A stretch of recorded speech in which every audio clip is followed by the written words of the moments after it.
ಜೈ ಕಿಸಾನ್.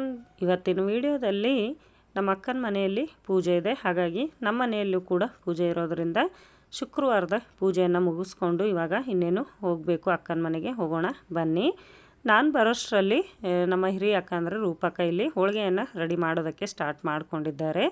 ಇಲ್ಲಿ ನೈವೇದ್ಯ ಎಲ್ಲ ರೆಡಿಯಾಗಿದೆ, ಹಾಗೆ ಊಟಕ್ಕೂ ಕೂಡ ಹೋಳಿಗೆ ರೆಡಿ ಆಗ್ತಾ ಇದೆ. ಹಾಗೆ ನೀವು ಶ್ರಾವಣದಲ್ಲಿ ಪತ್ರಿಯನ್ನು ಏರಿಸ್ತೀರಾ ಅಥವಾ ಇಲ್ಲ ಅಂತ ಕಮೆಂಟ್ನಲ್ಲಿ ತಿಳಿಸಿ. ಇಲ್ಲಿ ಪತ್ರಿ ನೋಡ್ತಾ ಇದ್ದೀರಲ್ವ, ಒಂದೊಂದೇ ಅಂದರೆ ಕ್ಲೀನಾಗಿ ತೆಗೆದು ಇಡ್ತಾ ಇದ್ದಾರೆ, ಪೂಜೆಗೆ ಹೆಲ್ಪ್ ಆಗುತ್ತೆ ಅಂತ ಅಂದ್ಬಿಟ್ಟು. ಹಾಗೆ ಇಲ್ಲಿ ಒಂದು ಕಡೆ ನಮ್ಮ ಅಕ್ಕ ಪೂಜೆ ಎಲ್ಲ ತಯಾರಿಯನ್ನು ಮಾಡ್ಕೊಳ್ತಾ ಇದ್ದಾರೆ ನಮ್ಮ ಜೊತೆಕ. ಮತ್ತು ಇಲ್ಲಿ ನೋಡ್ಬೋದು ನೀವು ಹತ್ತಿಯ ಸರ ಇರಲಿಲ್ಲ, ಹಾಗಾಗಿ ಅದನ್ನು ರೆಡಿ ಮಾಡ್ತಾ ಇದ್ದೀನಿ ನಾನು. ಇಲ್ಲಿ ಹೋಳಿಗೆಯನ್ನು ಮಾಡ್ತಾಯಿದ್ರು ಅಲ್ವಾ, ಒಬ್ಬರು ಮಾಡಿ ಒಬ್ಬರು ಬೇಯಿಸಿದ್ರೆ ಬೇಗ ಆಗುತ್ತೆ ಅಂತಂದ್ಬಿಟ್ಟು ನಾನು ಇಲ್ಲಿ ಬೇಯಿಸೋದಕ್ಕೆ ಸ್ಟಾರ್ಟ್ ಮಾಡಿದ್ದೀನಿ. ಅಷ್ಟರಲ್ಲಿ ನಮ್ಮ ಪೂಜಾ ಕೂಡ ಬಂದಿದ್ದಾಳೆ. ಅವಳು ರಂಗೋಲಿಯನ್ನು ತುಂಬ ಚೆನ್ನಾಗಿ ಹಾಕ್ತಾಳೆ, ಹಾಗಾಗಿ ಇಲ್ಲಿ ರಂಗೋಲಿ ಹಾಕೋದಕ್ಕೆ ಸ್ಟಾರ್ಟ್ ಮಾಡ್ಕೊಂಡಿದ್ದಾಳೆ. ರಂಗೋಲಿಯನ್ನು ಪೂರ್ತಿ ಕಂಪ್ಲೀಟ್ ಆದ ನಂತರ ಕೂಡ ತೋರಿಸ್ತೀನಿ. ಇವಾಗ ಇಲ್ಲಿ ಹೋಳಿಗೆ ಕೂಡ ತುಂಬಾ ಚೆನ್ನಾಗಿ ಬರ್ತಾಯಿದೆ. ಹೋಳಿಗೆ ಮಾತ್ರ ತುಂಬ ಚೆನ್ನಾಗಿ ಬರ್ತಾ ಇದ್ರೇ ಮಾಡೋದಕ್ಕೆ ಇಂಟ್ರೆಸ್ಟ್ ಇರುತ್ತೆ, ಇಲ್ಲ ಅಂತಂದರೆ ತುಂಬಾ ಸಿಟ್ಟು ಬರುತ್ತೆ. ಹಾಗೆ ಇಲ್ಲಿ ರಂಗೋಲಿಯನ್ನು ನೋಡ್ಬೋದು, ತುಂಬ ಚೆನ್ನಾಗಿ ರೆಡಿಯಾಗಿದೆ. ಮತ್ತು ಇಲ್ಲಿ ಮುತ್ತೈದೆಯರಿಗೆಲ್ರಿಗೂ ಕೂಡ ಬ್ಲೌಸು ಹಾಗೆ ಹೂಗಳನ್ನು, ಅಡಿಕೆ ಎಲೆ ಎಲ್ಲನೂ ಕೂಡ ತೆಗೆದು ಒಂದು ಕಡೆಗೆ ಇಟ್ಕೊಂಡಿದ್ದಾರೆ. ಕಮಲದ ಹೂಗಳನ್ನು ನೋಡ್ತಾ ಇದ್ದೀರಲ್ವ, ನಿಮ್ಮ ಊರಲ್ಲಿ ಯಾವ ಪ್ರೈಸ್ ಇದೆ ಅಂತ ಅಂದ್ಬಿಟ್ಟು ಕಮೆಂಟ್ನಲ್ಲಿ ತಿಳಿಸಿ. ಒಂದು ಹೂವಿಗೆ 100 ರೂಪಾಯಿ ಅಂತ ಹೇಳ್ತಾಯಿದ್ರು. ಯಾವಾಗಲೂ ಕೂಡ ಇದರ ರೇಟ್ ತುಂಬಾ ಜಾಸ್ತಿ ಇರುತ್ತೆ. ಹಾಗೆ ಈ ಸಲ ಅಂತೂ ಎಲ್ಲ ಹೂವಿನ ರೇಟು ತುಂಬಾ ಜಾಸ್ತಿ ಆಗಿದೆ ಅಂತಲೇ ಹೇಳ್ತಾಯಿದ್ರು ಪೂಜೆಯ ಸಮಯದಲ್ಲಿ. ಮತ್ತು ಇಲ್ಲಿ ಆರತಿಯನ್ನು ಸ್ಟಾರ್ಟ್ ಮಾಡ್ತಾ ಇದ್ದಾರೆ. ಅದಕ್ಕೂ ಮೊದಲು ಎಲ್ರಿಗೂ ಕೂಡ ಕುಂಕುಮನ ಹಚ್ತಾ ಇದ್ದಾರೆ ನಮ್ಮ ಅಕ್ಕ. ಕುಂಕುಮ ಹಚ್ಚಿದ ನಂತರ ಆರತಿಯನ್ನು ಸ್ಟಾರ್ಟ್ ಮಾಡ್ಕೊಳ್ತಾರೆ. ಹಾಗೆ ಇಲ್ಲಿ ಹಾಡಿದ ಅಂದರೆ ನಾನು ವಿಡಿಯೋನ ಪೂರ್ತಿಯಾಗಿ ರೆಕಾರ್ಡ್ ಮಾಡಿದ್ದೀನಿ. ಆರತಿಯ ಹಾಡುಗಳನ್ನು ಇಲ್ಲಿ ನೀವು ಕೇಳ್ಬೋದು. ಇಷ್ಟ ಆದರೆ ಲೈಕ್ ಮಾಡಿ. ಹಾಗೆ ನನ್ನ ಚಾನಲನ್ನು ಫಸ್ಟ್ ಟೈಮ್ ನೋಡ್ತಾ ಇದ್ದರೆ ಸಬ್ಸ್ಕ್ರೈಬ್ ಮಾಡಿಕೊಂಡು ನೋಡಿ.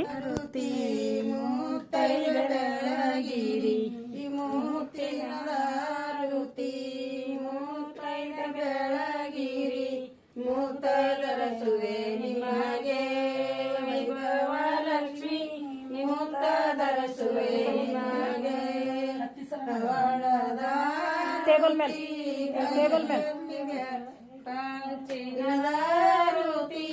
ಕೈಯಲ್ಲಿ ಬೆಳಗಿರಿ, ಕಂಚಿನದ ರುತಿ ಕೈಯಲ್ಲಿ ಬೆಳಗಿರಿ, ಕಂಚದರಸುವೆ ನಿಮಗೆ ವೈಭವ ಲಕ್ಷ್ಮಿ, ಕಂಚದರಸುವೆ ನಿಮಗೆ ಬೆಳ್ಳಿಯದ ರುತಿ ಬಂಧು ಭಕ್ತರೆಲ್ಲ ಬೆಳಗಿ, ಬೆಳ್ಳಿಯದ ರುತಿ ಬಂಧು ಭಕ್ತರೆಲ್ಲ ಬೆಳಗಿ, ಬೆಳ್ಳಿದರಸುವೆ ನಿಮಗೆ ವೈಭವ ಲಕ್ಷ್ಮಿ, ಬೆಳ್ಳಿದರಸುವೆ ನಿಮಗೆ ಬಂಗಾರದ ರುತಿ ಬಂಧು ಭಕ್ತರೆಲ್ಲ ಬೆಳಗಿ, ಬಂಗಾರದ ರುತಿ ಬಂಧು ಭಕ್ತರೆಲ್ಲ ಬೆಳಗಿ, ಬಂಗಾರದರಸುವೆ ನಿಮಗೆ ವೈಭವ ಲಕ್ಷ್ಮಿ, ಬಂಗಾರದರಸುವೆ ನಿಮಗೆ ಹಾಳಾದ ರುತಿ ಹರುಷರಿಂದೆಲ್ಲ ಬೆಳಗಿ, ಹಾಳಾದ ರುತಿ ಹರುಷರಿಂದೆಲ್ಲ ಬೆಳಗಿ, ಹಾರಾಕುವೆ ನಿಮಗೆ ವೈಭವ ಲಕ್ಷ್ಮಿ, ಹಾರಾಕುವೆ ನಿಮಗೆ. ಇವಾಗ ಆರತಿ ಎಲ್ಲ ಮುಗಿದಿದೆ. ಆರತಿಯ ಹಾಡು ನಿಮಗೆ ಇಷ್ಟ ಆಗಿದೆ ಅಂತ ಅಂದ್ಕೊಳ್ತೀನಿ. ಅದಾದ ನಂತರ ಇವಾಗ ಮುತ್ತೈದೆಯರಿಗೆಲ್ರಿಗೂ ಕೂಡ ಪಾದಪೂಜೆ ನಡೀತಾ ಇದೆ. ಪಾದಪೂಜೆ ಆದ ನಂತರ ಉಡಿಯನ್ನು ತುಂಬೋದು, ಬ್ಲೌಸ್ ಪೀಸು ಹಾಗೆ ಎಲೆ ಅಡಿಕೆ ಬಾಳೆಹಣ್ಣು ಇದೆಲ್ಲವನ್ನು ಇರುತ್ತೆ ಇದರಲ್ಲಿ. ಇದಾದ ನಂತರ ಆರತಿಯನ್ನು ಮಾಡ್ತಾ ಇದ್ದಾರೆ. ಆರತಿ ಆದ ನಂತರ ಇವಾಗ ಎಲ್ರಿಗೂ ಕೂಡ ಊಟಕ್ಕೆ ಕೊಡ್ತಾರೆ. ನೋಡ್ಬೋದು ಊಟದಲ್ಲಿ ಹೋಳಿಗೆ ಊಟ ಇದೆ. ನಮ್ಮ ಕಡೆ ಯಾವುದೇ ಪೂಜೆ ಮಾಡಿರಲಿ ಮುತ್ತೈದೆಯರನ್ನು ಕರೆದಾಗ ಹೋಳಿಗೆ ಊಟನೇ ಮಾಡಿಸ್ಬೇಕಾಗುತ್ತೆ. ಇಲ್ಲಿ ನೋಡ್ಬೋದು ಇವಾಗ ಎಲ್ಲರೂ ಕೂಡ ಊಟನ ಸ್ಟಾರ್ಟ್ ಮಾಡ್ತಾ ಇದ್ದೀವಿ.